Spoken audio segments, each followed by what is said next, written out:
We have an amazing second half of the program. To begin, I'm thrilled to introduce Andreessen Horowitz General Partner Andrew Chen, who will share his view on the future of interactive entertainment.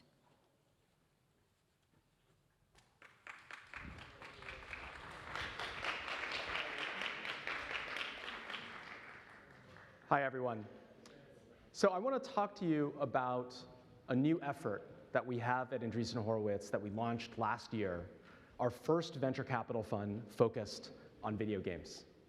And of course, video games it's such an important industry to Japan, and it's an industry that Japan has led for several decades with Super Mario and PlayStation. It's one of the main ways that American customers are actually exposed to Japanese culture.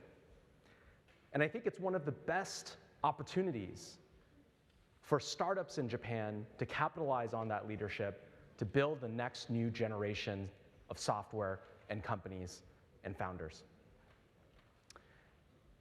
You all know, obviously, that video games are a huge business. But what you may not have followed is that in the last few decades, the industry has completely changed. You may all remember there was a period where you would go to retail stores, you would buy a cartridge for $40, you'd play it by yourself for a couple hours, and when you were done playing, that was it. But in the last decade, games have completely transformed into something that resembles something else. And this is a screenshot from Fortnite, of course, that really exemplifies the new kinds of experiences that games allow. Games are now an experience that you play with your friends. They're often free. You hang out for hours and hours and hours, and you can play them on not just your PC and console, but also on mobile, and also in your VR headset, and also all the other new technologies that are coming to bear. And what that means is that video games, as an experience for consumers, now much more resemble a social network, the kind of business that can be built for years and years and years and generate billions in revenue, as opposed to a hits-driven business that looks like a movie. And what this means is that because games are fundamentally software and it's fundamentally technology, games can take advantage of the new waves of platforms, of new experiences that are being developed every few years. And so many of you have followed, of course, that originally gaming came in the construct of arcades and consoles for your home, but then we added PC, we added internet, which then allowed for multiplayer, we added mobile, which made it so that you could play anywhere you were.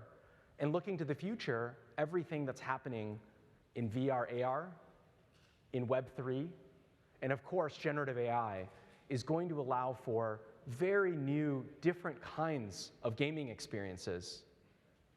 Not only are consumers going to interact with games differently, but also the games themselves are going to change. And so each new wave of these new technologies is doing something interesting to the games industry. And so I want to show a few charts to illustrate. This is a chart of video games, first in terms of the revenue of arcades versus console versus PC versus mobile. And you can see that each new format allows consumers to engage in a very different way. And it's grown the revenue tremendously. It is a huge market. And so when you compare it to music, music is one where each new technology has mostly, people are listening to the same things. They're doing the same things. It's very different. And so in the last 20 years, what this means is that gaming is the largest form of entertainment in the industry.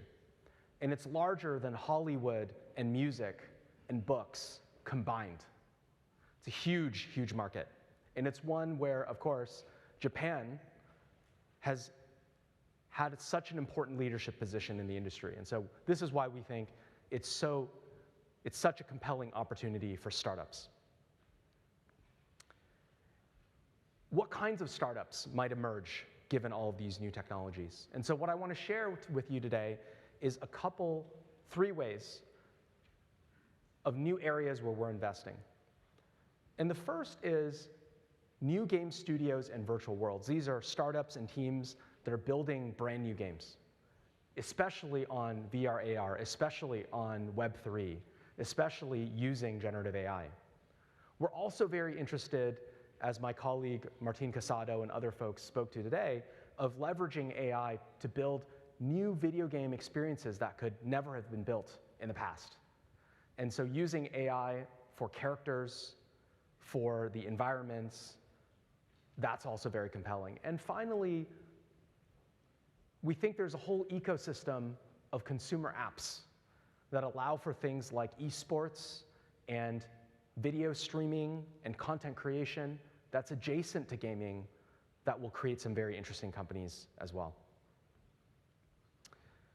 And so we're investing in this market using two different strategies. One is to use our $660 million games fund to lead Series A's and B's into the video game industry, and also Speedrun, the first accelerator targeted at games and technology together.